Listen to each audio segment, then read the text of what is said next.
Hello again. This is Ben Hitchcock Cross talking to you today. We're going to keep moving along here with Aisha Carr on The Truth with Sherwin-Williams. That's 101.7 in Milwaukee, local radio here. I really encourage everybody to check that out. We're just going to look at a few more clips here from that interview and from her response. So the big question here now is who's to blame for what's going on, okay? And I think we're going to hear, that's the leadership. Let's see what we got going on here. All right. To go to leadership, I'm going to go to elected leaders. I'm going to go to administrative leaders. I'm going to go to parents. Poverty is definitely a factor, a huge factor. But I think it's everybody else. And I say leadership because a strong leader is going to identify the needs of their school community, including their educators and the parents and students. And they're going to create or provide what is needed in order for them to be successful. We were always taught to believe that we are a reflection. Sorry, it just keeps getting good, and I hate to keep going. But okay, here is what I want to say on that. Let us think about how many times we heard people say that MPS under Keith Posley is reactive and not proactive.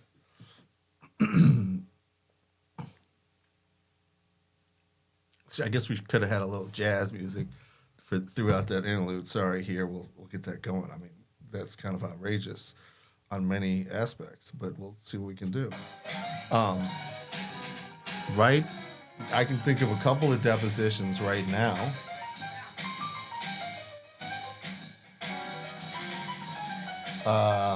Tony Baez, I can think of as another one. I think that's in Bob Peterson too. Do you need more? Okay. TikTok guys. All right. If there's going to be waiting music, it's not going to be Jeopardy on this channel. It's going to be the jazz. So, like I said, I think you either love it or you learn. That's my opinion on that one. I'm having a good time. Let's say I really think, the jazz debate comes and goes on here quite a bit on the channel, but I really appreciate where we landed last time. I thought it was in the right direction, and I think the Jazz Means Freedom video really helped that, and it sure does. So, gosh, and boy, does MPS need more jazz. Let's keep going. Of our leadership, and our leader is a reflection of everything that we're doing and what we represent or produce. And so when you have strong leaders who have the autonomy, who have the resources to provide for their school community so that teachers can teach and students can learn and families can be supported, that's a model that works. Okay, I think what I heard from that is you got to give principals what they need to allow the schools to run. And that, I think, to put it another way, she's saying they're not getting what they need. And I get the sense that she's talking about materialism in terms of like a response to poverty here, right? That's really the question. And I think personally, in terms of how much money is being spent per pupil, at least with the COVID dollars, I just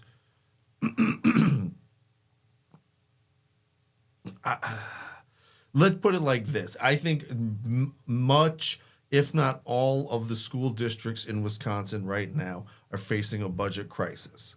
And the reason I think they're facing that budget crisis is because the federal government gave them a lot of money during COVID that they relied on. And now that money is receding here, that's what he's ESSER funds. I forget the other programs. But look, this is the point is that the state of Wisconsin isn't experiencing a recession and slashing everybody's funding, as far as I know. That's not what changed this year to last year. So I think that's mostly what undercuts that argument. The real problem here is that they got drunk, for lack of a better word, on extra money from the government that they were told was not going to be forever, was emergency money, and that they did every pet project that you could think of.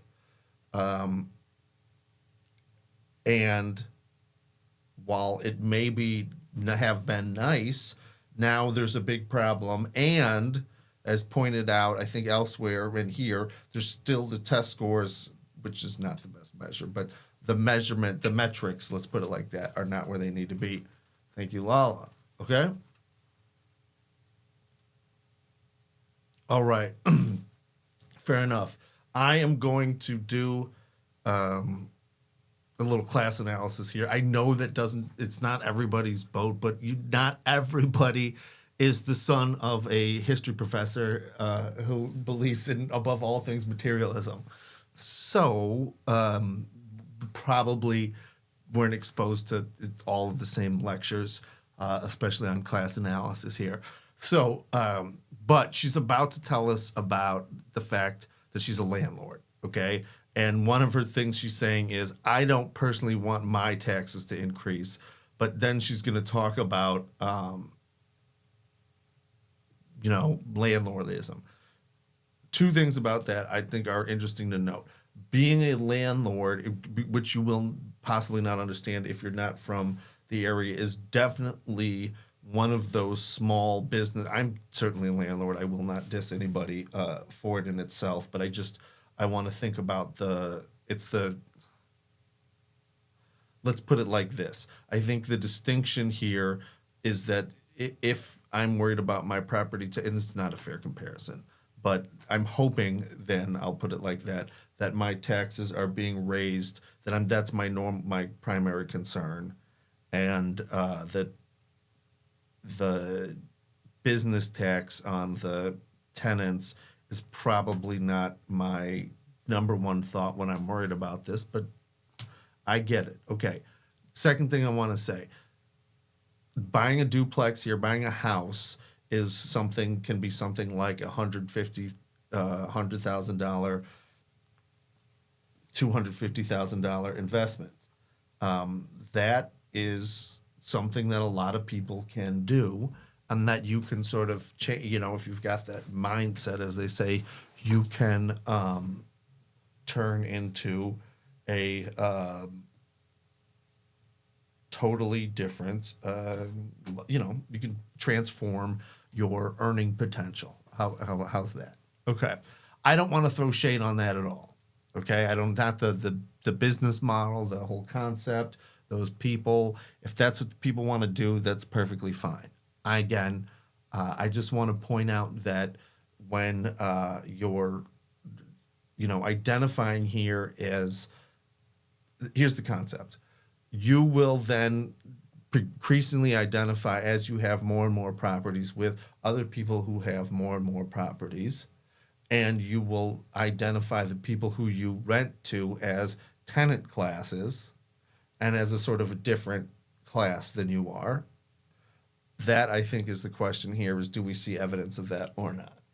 That's all. I don't want to have to raise rent or have to put that burden on tenants or go deeper into my pockets when I don't have it. Why are we supporting this when we know where the real fight is? And so for that, I'm going to also say union is a problem. Unions, how so? Because the union has control over the governance body. And not that there is no place for unions. We need our unions, but we need our unions to do what they are supposed to do, and that's protect the rights of educators, advocate for the needs, the supports that educators have, and really stand 10 toes down with our educators. We don't need individuals who can send a text message during a meeting and say, vote this way or else. We don't need individuals. That actually happens? It happens all the time. All right, we'll pause that there. there's a lot of information to unpack there. Okay. So I think she's saying something like 7-2, that more or less 7 of the board members in one way or the other are controlled by the union. This is the Milwaukee MTEA, the Milwaukee Teachers Education Association.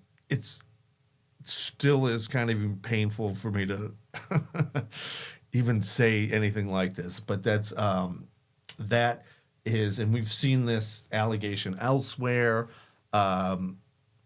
More or less that the union controls the board, okay, and that's her definitely saying that. That's her saying, giving, it's not under oath, but it's her testimony that she has witnessed the union text threatening board members during votes, which I'm pretty sure is not cool in a lot of realms here. But I'm not a district attorney, so don't quote me on that. But that's an issue, both the threat part, but also I think what she's saying just from a labor relations point of view. And this is, I think, the critique that I want to focus in on that here, okay? And what I think that she's saying, I think she's saying something like this: if the union, well, let's look at the full ban here. If the union is in control of the board, is there a conflict when they're advocating? Does that reduce their ability to advocate for the workers? Okay, and I think that's the question she's asking. And I think part of the way to answer that, though, is, can you imagine a world in which the union is controlling and I'm sure many of you will say, of course we can, but they're controlling management and then negotiating with themselves, okay? And let's just imagine something that happens, like there's a problem. Let's just imagine that somebody has a better idea than the union, like a worker or a politician or who knows, okay? You can see how that would be a problem for both the union and for management if there's not really a firewall between the union or management. You can also see how it could disincentivize the union to advocate on behalf of certain employees if, for example, the union and the management are basically figuring out what's going to happen ahead of time for whatever reasons, okay? You can see how there's a lot of opportunities there for them to decide, or for example, to inflate the heckers out of wages, and then allow people to have pet projects, for example, in exchange for XYZ inflating the heck out of wages, for example, and so forth. Which I want to say, inflating the heck out of teachers' wages is a darn good thing and should happen. I just point out, for example, that possibly the COVID money won't last forever, for example. So I think that is there's probably many people will feel a lot stronger on this subject than I laid out there about how they feel about the conflict, potential for conflict, and how that has affected their lives. Please comment on that. But, that is, I think, the thrust of the allegation there. Now she's going to say something that I almost categorically disagree with her with, okay? She's going to say, basically, she doesn't like it when the union mobilizes and comes to board meetings. These green shirts on, basically giving evil eyes and making subliminal threats if something doesn't go their way. We don't have a system that embraces differences and changes, but what we do have is a system where you're beholden, and anything outside of their norms or their ideologies goes against the grain, and you're an enemy.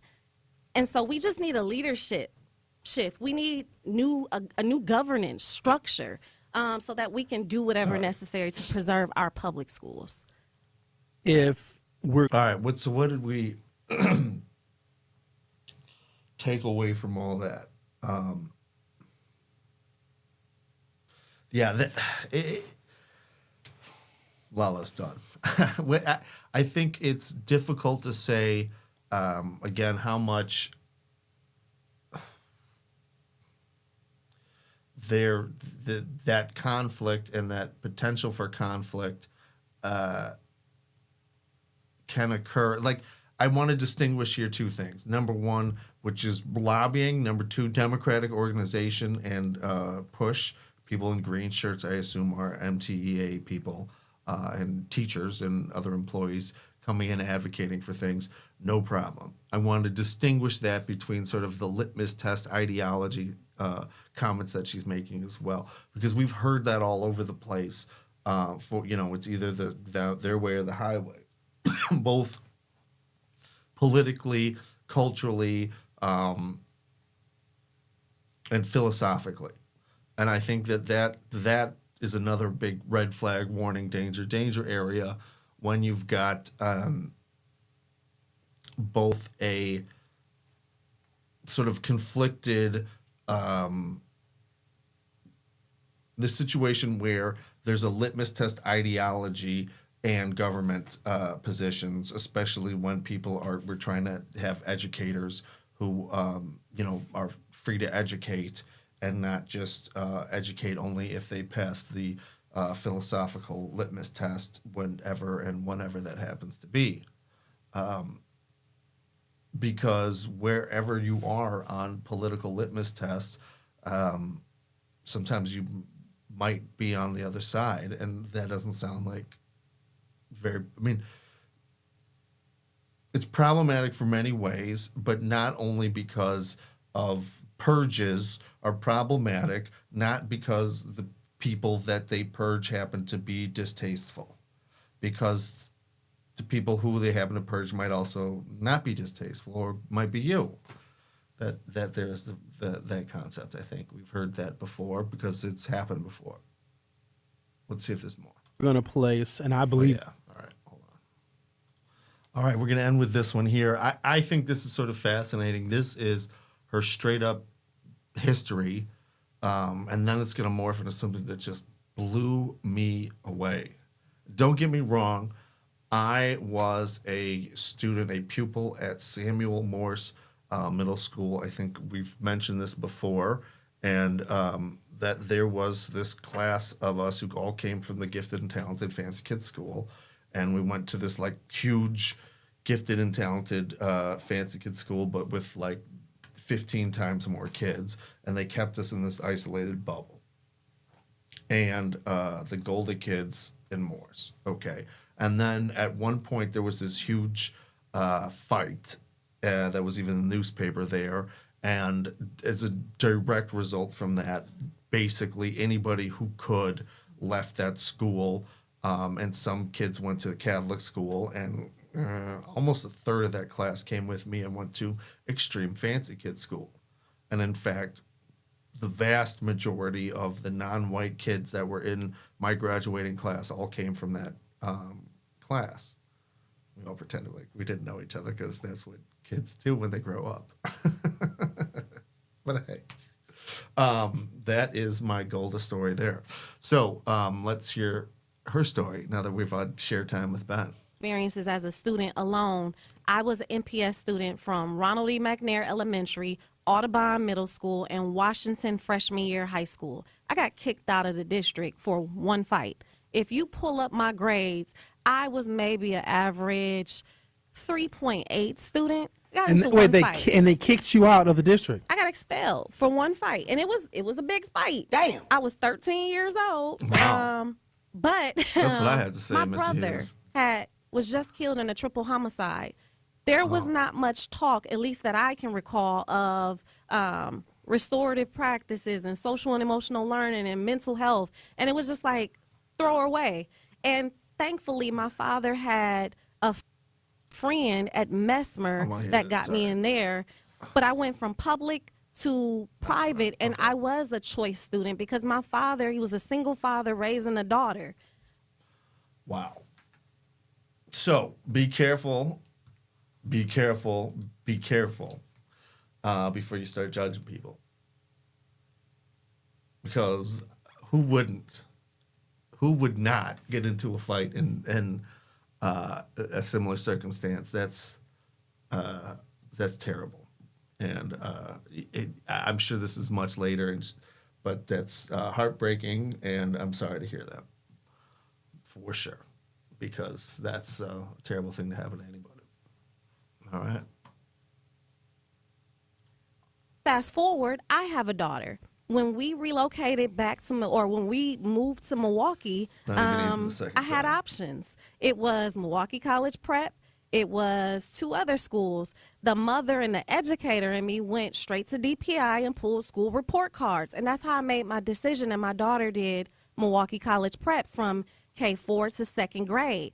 As she got older and as I learned Sorry about that. I do not know what happened, but let's keep it rolling here. But this is about she's coming to Milwaukee. I don't know why she's got options. I don't know why she's coming back, but that's, that is the usual thing when you go out and go to college.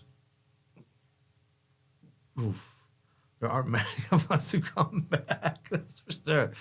But to everybody who did, all right? And you may not think she's perfect. You may disagree with her. You may absolutely disagree with her, but I do think she's doing a lot better than many of the others who are just, playing the game. For better or for worse, there's no question in my mind that she could be a lot worse. So I do want to, laud her activities, certainly to a certain extent. And certainly the fact that she came back to Milwaukee when many people had a choice to go be bi-coastal or whatever, Texas, Colorado, you name it. I do salute that for sure. And I do think that she has improved the city of Milwaukee to a certain extent, for sure. child needed to be in a classroom. I understood that there was a pandemic, but I did my homework. I went and visited schools. I called the ones that were allowing visits with social distancing. We went, and I learned that other schools are still operating in person and still providing for the needs of their children. I didn't want to risk my child being in and out, in and out. So I put her in a private school and paid almost $14,000 in tuition. And I can't say that the This is experience was university better, school money in the but 90s. the bottom Dang. line is having those options is what I needed in order to ensure that I was giving my daughter what I felt she needed. Why do we condemn or ostracize or polarize or basically ridicule people for exercising their options? And that's what everybody does. Well, I want to be clear here because that's what I'm going to close with on this one. But people ridicule people for exercising the size. I'm in Whitefish Bay, a public, what do we call it? A suburban school district, definitely privileged for sure, but still staggered by $14,000 tuition, for sure.